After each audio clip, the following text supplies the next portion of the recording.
Bienvenue dans ce nouveau tuto Python. On poursuit notre étude du langage et on va maintenant parler des fonctions qui peuvent renvoyer plusieurs valeurs de retour. Alors, pour comprendre la chose, regardez, j'ai fait un petit exemple simple. J'ai imaginé une fonction qui nous permette de simplifier une fraction. Effectivement, si on considère 4/8, vous êtes d'accord avec moi, il y a un dénominateur, il y a un diviseur commun, 4, et donc c'est égal à 1/2. Donc j'imagine cette fonction est censée simplifier cette fraction. Très bien, je lui passe les deux informations qui constituent ma fraction. À partir de là, je ne me complique pas la vie, je vais utiliser une fonction du module maths, elle s'appelle GCD, Greatest Common Divisor. Je lui passe mes deux informations, il me calcule le diviseur commun, s'il existe. À partir de là, il ne me reste plus qu'à faire la division entière de mon numérateur par ce diviseur, et pareil pour le dénominateur. Et donc, la question maintenant qu'on doit se poser, c'est comment renvoyer mes résultats. Alors, avec ce qu'on sait faire, on pourrait avoir une première idée. Ici, vous pourriez dire, je vais renvoyer un résultat qui va être une liste. Dans ce cas-là, je mets mon numérateur, je mets mon dénominateur, et il ne me resterait plus qu'à renvoyer mon résultat. Alors, vous pouvez faire ça. Il n'y a pas de souci, ça marchera très bien. Mais pour le moment, on renvoie un résultat, on renvoie une liste. Cette liste est constituée de deux informations. Donc du coup, ici, comment je fais pour afficher ma fraction ? Je vais faire un print. Je vais dans R aller chercher la première information, puis je vais mettre un séparateur, puis je vais aller chercher ma deuxième information, à savoir mon dénominateur. Pourquoi pas ? Bon, c'est clair que si on lance ça, regardez, je lance mon programme, tout fonctionne correctement, j'ai calculé 1/2. On a bien simplifié notre fraction. Bon, peut-être que certains d'entre vous auraient pu dire pourquoi une liste, on pourrait aussi renvoyer un tuple. C'est vrai, avec un tuple, ça marcherait aussi.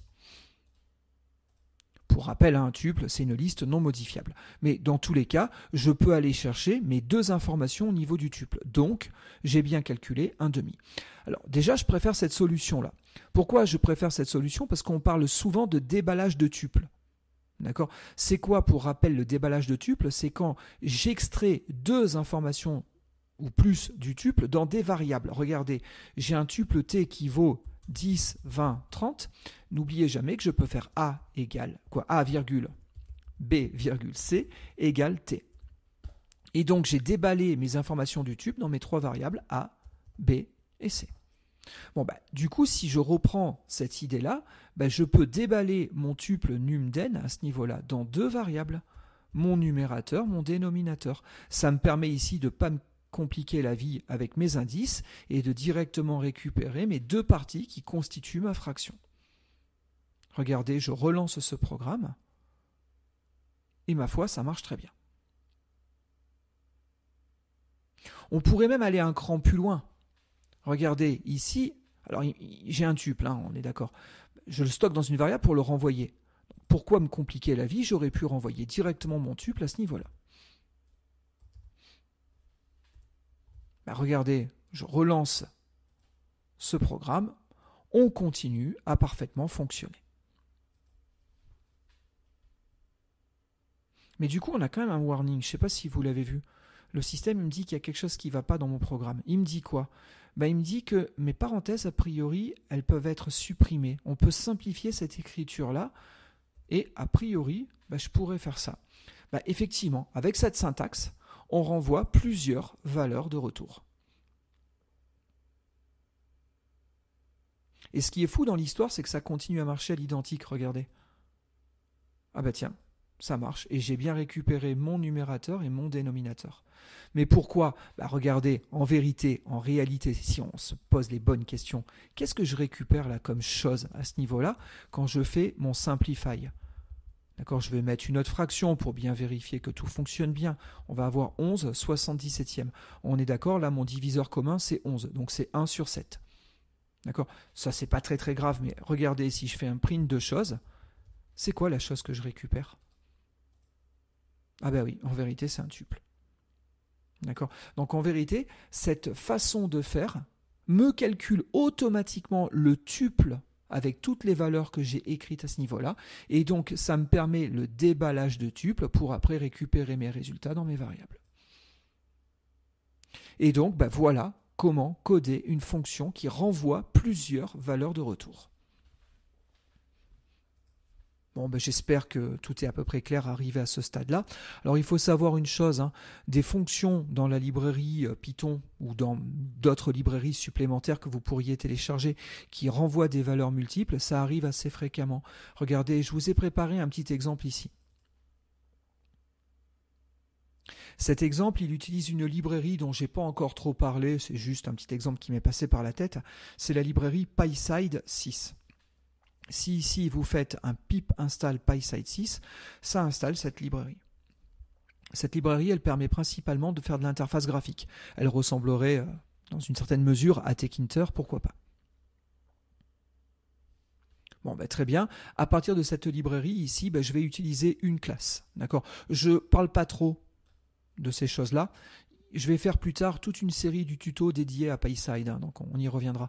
Mais en tout cas, si on se focalise sur cette ligne-là, j'ai la classe QFileDialog, on verra ça plus tard, qui me permet de faire un getOpenFileName.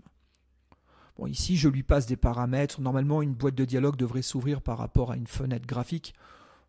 J'ai un peu triché, c'est pas très grave. Là, je mets un titre. Je lui donne le chemin dans lequel je dois faire une sélection de fichiers. Et ici, notez, j'ai mis plusieurs filtres. D'accord, ces filtres, c'est ce qui me permettra de pouvoir afficher plus ou moins de choses dans le directory dans lequel je vais travailler. Regardez, je prends cet exemple et je le lance. Bon, on a bien une boîte de dialogue ici qui me permet, vous le voyez, de pouvoir sélectionner un fichier. Notez que ici, j'ai tous mes filtres que j'ai définis. D'accord ? Bon, ça ne change pas grand-chose parce que dans ce dossier-là, je n'ai que des fichiers Python. Mais à la rigueur, si je remonte à la racine, ici, vous voyez, il y a plein d'autres fichiers autres que des fichiers Python. Voilà, donc le filtre fonctionne bien. Il n'y a pas de souci à ce niveau-là, tout fonctionne. Je resélectionne mon fichier qui est à ce niveau-là, et à partir de là, je vais fermer ma boîte de dialogue. Qu'est-ce qui va se passer quand je vais fermer ma boîte de dialogue ? En vérité, d'accord, getOpenFileName renvoie plusieurs informations. Il me renvoie un tuple. D'accord ? Combien j'aurai d'informations à ce niveau-là ? En vérité, je vais en avoir deux. Le fichier sélectionné, donc function sample.py, et le filtre actuellement engagé lors de la sélection du fichier. Regardez. À partir de là, j'ai récupéré mes deux informations, mon fichier sélectionné, mon filtre. Et ici, j'ai simplement fait un affichage, d'accord, des informations que je viens de récupérer. Regardez à ce niveau-là, j'ai bien mon fichier, j'ai bien mon filtre. Bon, j'arrête ce programme. Là, il tourne toujours parce que j'ai pas parfaitement fait mon code à ce niveau-là. C'était juste pour vous montrer un exemple de fonction qui renvoie plusieurs valeurs de retour. Donc, je m'arrête là. Mais en tout cas, voilà, c'est des choses qui vous arriveront. Il y a d'autres librairies auxquelles je pense. NumPy, par exemple, c'est assez fréquent dans NumPy ou dans SciPy, qui sont des librairies mathématiques, de renvoyer plusieurs informations sur certains appels de fonctions. Voilà. Bon, j'espère que ces quelques explications ont été claires. Donc n'oubliez pas cette syntaxe, n'oubliez pas que vous pouvez renvoyer sur un return plusieurs informations. Dans ce cas-là, c'est automatiquement stocké dans un tuple et vous pouvez donc déballer ce tuple dans plusieurs variables pour récupérer vos données en sortie de fonction. Voilà, bon, si cette petite vidéo vous a plu, n'hésitez pas à me mettre le petit pouce bleu qui va bien. N'hésitez pas non plus à partager avec tous vos amis ces vidéos. Et puis je vous dis à très vite pour le prochain tuto. Au passage, le prochain tuto, de toute façon, vous retrouvez tout au niveau de la section Python.